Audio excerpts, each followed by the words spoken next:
गजल उसने छेड़ी, मुझे सांस देना, जरा उम्र रफ्ता को आवाज देना। पियाबाज प्याला पिया जाए ना, पियाबाज एक दिल जिया जाए ना। जिसे इश्क का तीर कारी लगे, उसे जिंदगी क्यों ना भारी लगे। मीर उन नीमबाज आंखों में सारी मस्ती शराब की सी है। खबरे तहय्युर इश्क सुन, न जुनू रहा न परी रही, न वो तू रहा न वो मैं रहा, जो रही सो बेखबरी रही।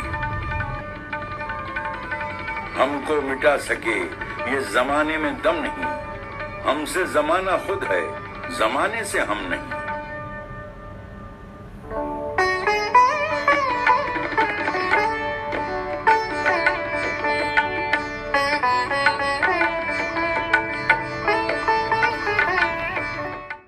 कोई भी स्कॉलर जब वो किसी भी जो कोर्स वर्क से जब फ़ारिग तहसील हो जाता है या एमफिल की सतह पर ना, उसके जहन में बुनियादी एक सवाल होता है कि आप जो वो क्या करना चाहते हैं या किस हवाले से काम करना चाहते हैं।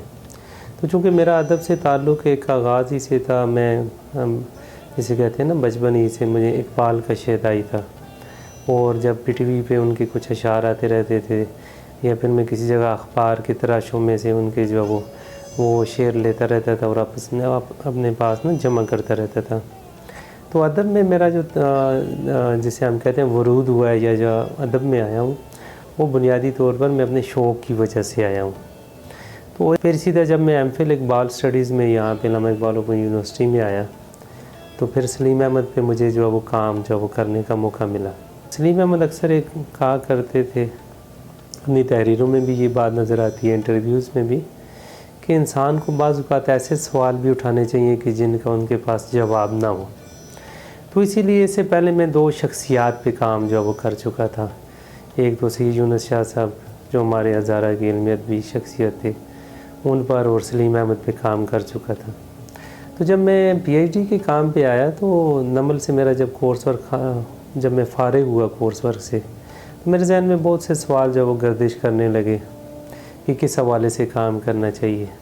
लेकिन ये बात मैंने तय कर रखी थी कि मैं जो है वो इस बार जो है ना किसी शख्सियत पे काम नहीं करूँगा, बल्कि मौज़ूआती काम करूँगा और ऐसे मौजू पर काम करूँगा कि जो इससे पहले किसी ने इस मौजू पर जो है वो काम ना किया हो। चूँकि मैं शायर था, शुरू में शेर कहता हुआ अदब में दाखिल हुआ था, शेर कहते कहते, लेकिन बाद में जब मैं तहकीक की तरफ आया तो मेरी वो जो सलाहियत थी वो फिर नसर की तरफ ज़्यादा राग़िब हो गई और मैं तहकीकी में लगा रहा। तो आपको पता है ये जो तहकीक है ये किसी और को बर्दाश्त नहीं करती है, तख्लीक को। बहरहाल चूँकि अब मैं दोबारा जब मैं अपने उस मूड में आया हूँ तो वो मैं बहुत सी चीज़ें अब भी लिखता हूँ। तख्लीकी अदब से मेरा ताल्लुक़ ख़त्म नहीं हुआ, लेकिन ये है कि तहकीक आपसे ज़्यादा जिसे हम कहते हैं ना ज़हनी यकसुई की तवक्को रखती है और ये बहुत ही संजीदा काम है और सीरियस काम है।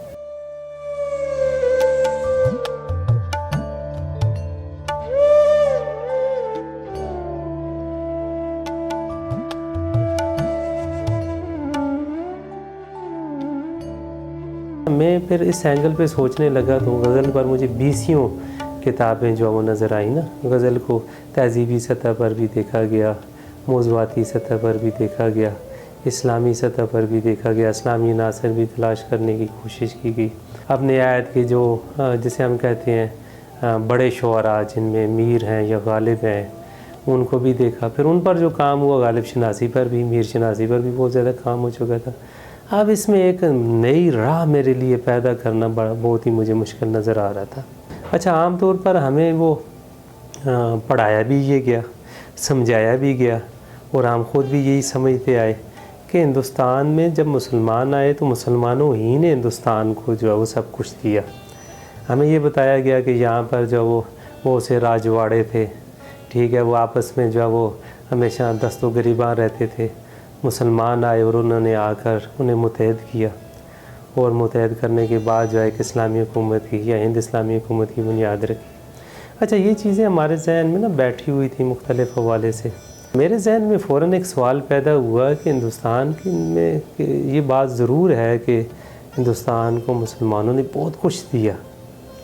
तो जवाब में जब वो मैंने देखा कि मुसलमानों पर इसका क्या असर हुआ, तो हमने भी तो बहुत कुछ यहाँ से जो वो कबूल किया। अब ये जो हिंदुस्तान की तहज़ीब है, इसके बारे में कहा जाता है कि ये तहज़ीबें जो है वो खा जाने वाली ज़मीन है। अच्छा, फिर मैंने क्या हुआ कि मैंने तारीख़ के औराक पलटने शुरू किए, तो मैंने देखा कि यहाँ पर जो है वो हिस्टोरिकली जो है वो मुसलमानों की आमद से बहुत पहले आर्या भी आए, एरियंस भी आए। अच्छा, उससे पहले एक ट्रेवेडियंस भी आए जिनको हम द्रावड़ कहते हैं। अच्छा, फिर उससे पहले ऑस्ट्रोलाइड्स भी आए, फिर प्रोटो ऑस्ट्रोलाइड्स भी आए।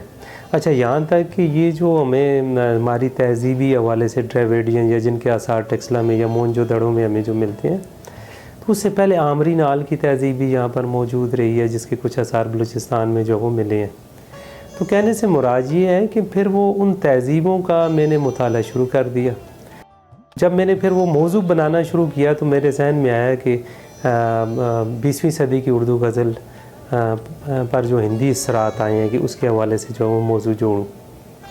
तो जहाँ जी इसके पस्से पर्दा मुझे जिसे जो पस मंज़र में ना मुझे बहुत सी तहज़ीबों का मुताला करना पड़ा।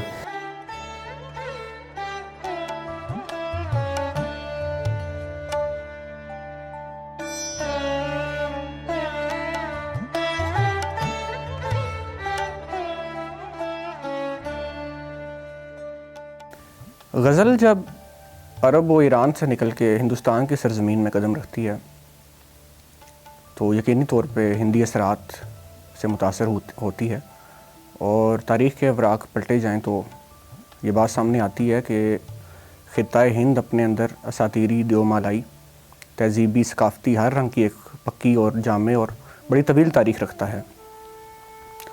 चुनाचे गज़ल ने यहाँ के मुकामी असरात कबूल किए, जिनमें मुकामी प्राकृतें, देसी ज़ुबानें, हर तरह की। ख़ित्ता-ए हिंद कितना बड़ा ख़ित्ता है, इसमें ज़ुबानें कितनी ज़्यादा हैं। तो चुनाचे अरबी फ़ारसी की जो रंग अमेज़ी इसमें शामिल थी, उसके बाद इसमें हिंदी असरात और मुकामी देसी ज़ुबानों के असरात भी शामिल होना शुरू हुए।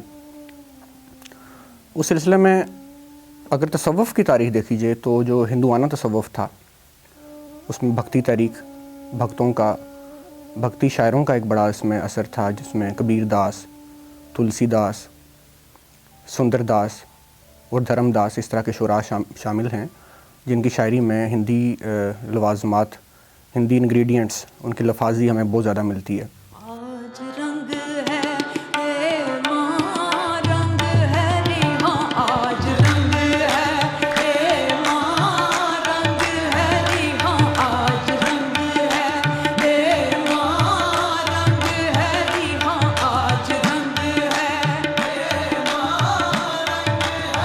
ओ मेरे महबूब के घर रंग है रिहाँ, आज रंग है माँ। जब मैं इस एंगल पे स्टडी अपनी लेके निकला या मैं, तो आप यकीन नहीं करेंगे कि मुझे 2-4 किताबों के अलावा और कुछ भी नज़र नहीं आया।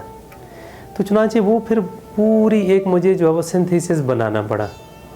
फिर साथ राधा कृष्णन की मुझे जो हिस्ट्री ऑफ इंडियन फ़िलासफ़ी जो है वो देखनी पड़ी। बड़ा मुश्किल था मेरे लिए फिर कि वो उसमें पूरी एक बहस को उठाऊँ।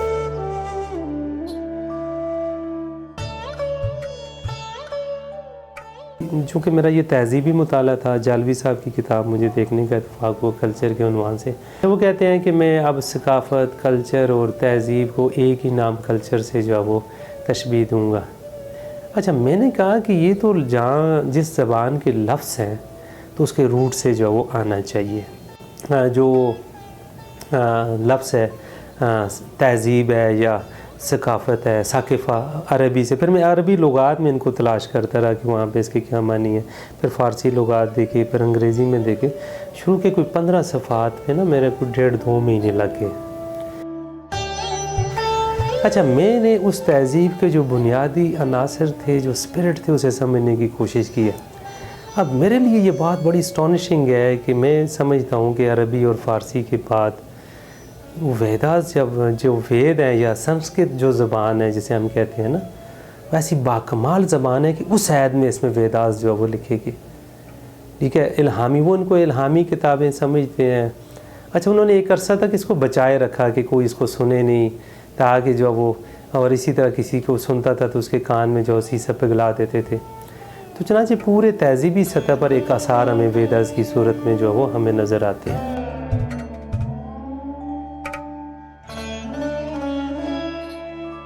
ये बड़ा एक यूनिक सी पस मंज़र है जो मैंने आपको बताया, जो उर्दू गज़ल में हिंदी अनासर के हवाले से ना, ये जो वो मेरी किताब है, बाद में आप किताबी सूरत में नेशनल बुक फाउंडेशन ने इसे शाया भी कर दिया ना, तो ये इसका एक थोड़ा सा पस मंज़र था कि जिसका मैंने जो है ना वो इस पस मंज़र में जो है वो मुताला किया।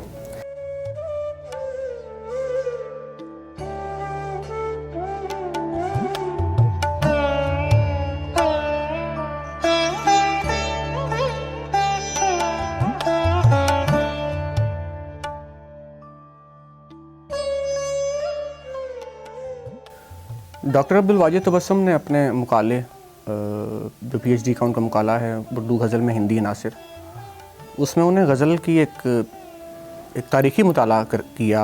उसमें हिंदी अनासर जो बुनियादी तौर पे उनका मौजू है, और कदीम अहद से लेकर क्लासिकी अहद से लेकर जो कुरून वस्ता का अहद था उर्दू गज़ल का, उससे लेकर जदीद अहद तक उन्होंने उर्दू गज़ल में हिंदी अनासर का मुताला किया। और अहद शाहजहानी में उन्होंने अपनी किताब में ये ज़िक्र किया कि एक बड़े नुमाइंदा हिंदू शायर हैं पंडित चंद्रमान ब्राह्मण, जिनकी शायरी इस हवाले से बहुत नुमाया है कि उसमें हिंदी अनासर बदौरियातम मिलते हैं। तो उनके चंद अशार मुलाहिज़ा कीजिए। खुदा ने किस शहर अंदर हमन को लाए डाला है, ना दिलबर है ना साकी है, ना शीशा है ना प्याला है, ब्राह्मण वास्ते अशनान के फिरता है बगिया सी, ना गंगा है ना जमुना है ना नदी है ना नाला है। तो मज़कूरा शार में आपको कुछ हिंदी अल्फाज जिस तरह अशनान हो गया, बगिया हो गया, ये शार थे, हमन हो गया, तो ये अल्फाज हिंदी अल्फाज थे जो उन्होंने अपनी शायरी में बरते। तो ये एक अहम हवाला है इस हवाले से। अच्छा, अब मैंने वो जब इसकी तारीख़ सारी उठा ली, तहज़ीब उठा ली, अब इसमें जो पहला मेरा जो इसका बाब था बहुत ही आम था। मुझे 6 माह लग गए सिर्फ इस पर। मैं पूरे साल में से अगर आप निकालें ना तो बुनियादी बहस किसी भी तहकीक को करते हुए जब आप बुनियादी बहस उठा लेंगे ना तो फिर आपके लिए मसाइल नहीं पैदा होंगे। अब पहले जो मैंने इसका बाब था वो हिंदी तहज़ीब व तमद्दुन के बुनियादी ख़त व ख़ाल, वो पहला इसका बाब था। अब मैं चूँकि मेरी जिन उस्ताद अल्लाह गरी के रहमत करे प्रोफेसर सूफ़ी अब्दुल रशीद साहब को, उन्होंने जिससे मेरी तबीयत की थी कि जब तक आप किसी चीज़ की बुनियादियात को तय नहीं कर लेते आप आगे नहीं बढ़ सकते। मतलब किसी भी लफ्ज़ के अगर मानी जानने हैं तो पहले आप उसके लुग़वी माने या लुग़त को देखेंगे, मुरादी मानों में बाद में आप जाएंगे। तो चनांचे उसके बाद जो मैंने इसके ज़ैली उन्वानात बनाए उसमें सकाफ़त, कल्चर, तहज़ीब और तमद्दुन का मानवी दायरा कार, जिसका मैं शुरू में बता रहा था कि मेरे 15 से 20 सफ़ात पर तकरीबन जो है ना 1.5 माह सर्फ हो गया। फिर बरसगीर में तहज़ीब का इर्तिक़ा के हवाले से मैंने जो है वो सारी, जैसा मैंने आपको बताया अक़वाम का मैंने ज़िक्र किया कौन कौन। अच्छा, फिर ये कि उनकी तहज़ीब की बुनियादी रूह क्या थी, उनके बुनियादी जिसे हम कहते हैं अकायद क्या थे। फिर उसके बाद जैन मत का आना, फिर उसके बाद बुद्ध मत, फिर अच्छा इसके नतीजे में एक नई ज़बान भी परवान चढ़ी है, उर्दू और हिंदी के लिसानी रवाबत के। अच्छा, आम तौर पर ये बात कहते हैं मुसलमानों ने इस ज़बान को बनाया, उसमें हिंदी के भी अनासर हैं अगर आप ज़बान को देखें ना। अच्छा, ये बात तय है कि उर्दू ज़बान का जो बुनियादी ह्योला था, जिसे हम स्ट्रक्चर कहते हैं, यहाँ की मकामी ज़बानों ने तैयार किया है। फिर फ़ारसी और अरबी ने उसमें रंगामेज़ी जो है वो की है। अच्छा, फिर यह है कि हिंदू मुस्लिम ताल्लुकात का पस मंज़र कैसे हुआ, कहाँ पर हुआ।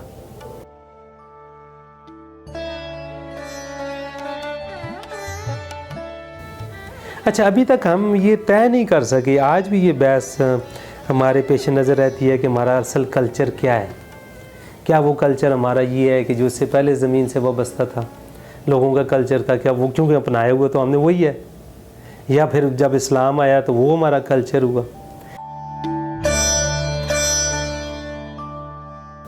फिर अच्छा, सबसे आम बात है तसव्वुफ़ में हमें हिंदी अनासर जो है वो नज़र आते हैं। अब इकबाल को देखें ना, उन्होंने बहुत ही वाज़े उनके खतूत हैं कि तसव्वुफ़ का पहला शायर इराक़ी है कि जिसने लम्हात में फ़ुसूसल हिकम की तालीमात को नज़्म किया है। जहाँ तक मुझे याद पड़ता है उसमें सिवाय इल्हाद और ज़िंदगा के और कुछ भी नहीं। तसव्वुफ़ से इखलास फ़िल अमल मुराद है, और यही कुरून उला के मुसलमानों के यहाँ रहा है। हाँ, तसव्वुफ़ जब फ़लसफ़ा बनने की कोशिश करता है, वजूद बारी के हवाले से मुशगाफियाँ करने की कोशिश करता है, तो मेरी रूह से बगावत करती है।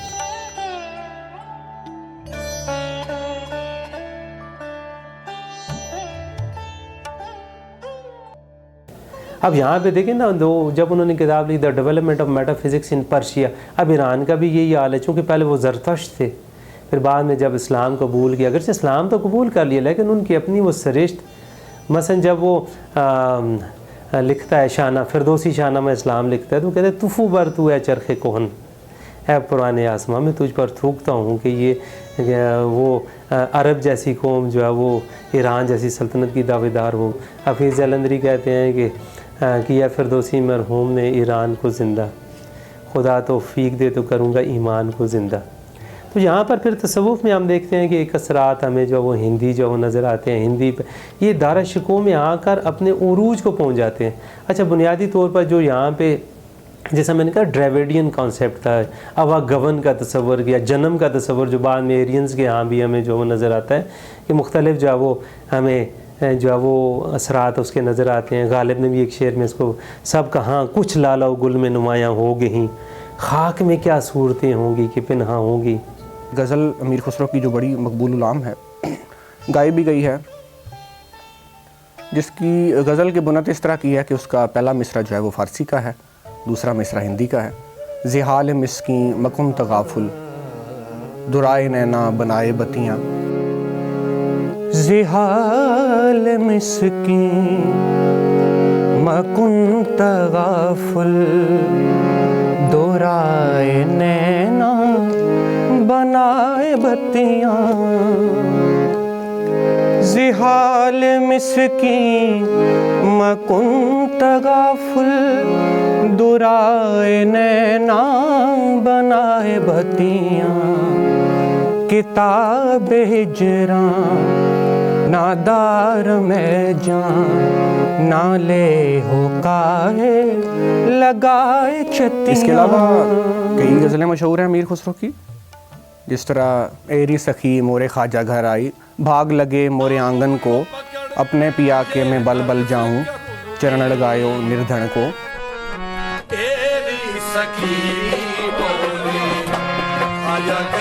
तो उस दौर की शायरी में हमें ये अल्फाज जो हिंदी अल्फाज में बकसरत मिलते हैं, जिस तरह पिया, सिमरन, बरछा, कंठी, माला, अशनान और बगिया, ये वो अल्फाज हैं। इनके अलावा भी दीगर कई अल्फाज हैं जो उस दौर की शायरी में जो ऐसी शायरी थी जो एक अमलगमेशन थी मुख्तलिफ़ ज़ुबानों का बशमूल हिंदी, तो ये हमें अल्फाज उस दौर की शायरी में बकसरत मिलते हैं। उर्दू ज़ुबान के बनाने में हिंदी ने, संस्कृत ने, प्राकृतों ने, अरबी ने, फ़ारसी ने, मुसलमानों ने, हिंदुओं ने पूरा अपना किरदार अदा किया। तो जहाँ से फिर मैंने देखा ज़बान की सतह पर जो है वो दोनों के दरमियान क्या असरात जो वो आ रहे हैं। फिर यहाँ के जो जिसे हम कहते हैं कि जो इस ज़मीन से मुताल्लिक़ात हैं, मसलन सरसों का ज़िक्र है, सरसों का ज़िक्र है, या भांग का ज़िक्र है, या बाज़ ऐसी जो चीज़ें हैं, मेहंदी का ज़िक्र है, या रस्म व रवाज का ज़िक्र है जो ज़मीन से जुड़त रखती हैं, उनको मैंने जो है बुनियाद बना के ना, तो फिर दूसरा चैप्टर मैंने जो है वो जो जिसे कहते हैं कि आगाज़ था 20वीं सदी, फिर 20वीं सदी से मैंने 1947 तक, क्योंकि ये गज़ल का एक जो है वो सिलसिला हमें जो वो नज़र आता है। फिर 1947 से 1960, क्योंकि 1960 में फिर लसानी तश्कीलात का एक दौर जो है वो आ गया था।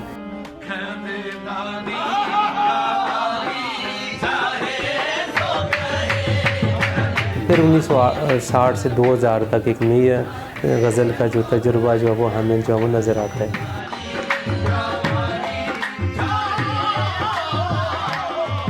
इस सारे सिनेरियो में मैंने ये देखा कि ये जो हमारे हिंदी इम्पैक्ट्स हैं या हिंदी के असरात हैं, हम उनसे किसी सूरत बाहर नहीं निकले। मसलन ज़फ़र इक़बाल का मजमूआ है ए हनुमान, उसे एक नए तनाज़ुर में उन्होंने देखने की जो है वो कोशिश की। गज़ल अब जदीद ऐद में जो है वो सांस लेती हुई जो वो नज़र आती है, यानी वो रिवायत की जिसका हम कह रहे थे कि ज़मीन के साथ जुड़त है, ज़मीन के साथ मुतल्लिक़ात हैं, ज़मीन के साथ जो सिलसिला है वो अब हमें जो है वो गज़ल में जो है वो नज़र आता है।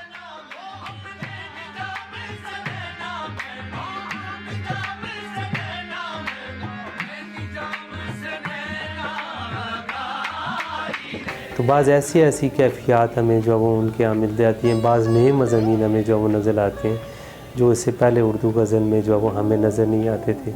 और बाज़ ऐसे बाकमाल जो वो गज़ल कहने वाले लोग हैं कि मैं अपने आप में तकसीम होने लगता हूँ, उसे कहो मेरे सामने ना आया करे।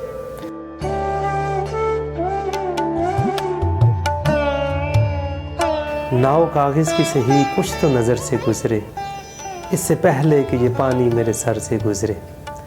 मुझको महफूज रखा है मेरे छोटे कद ने, जितने पत्थर इधर आए मेरे सर से गुज़रे।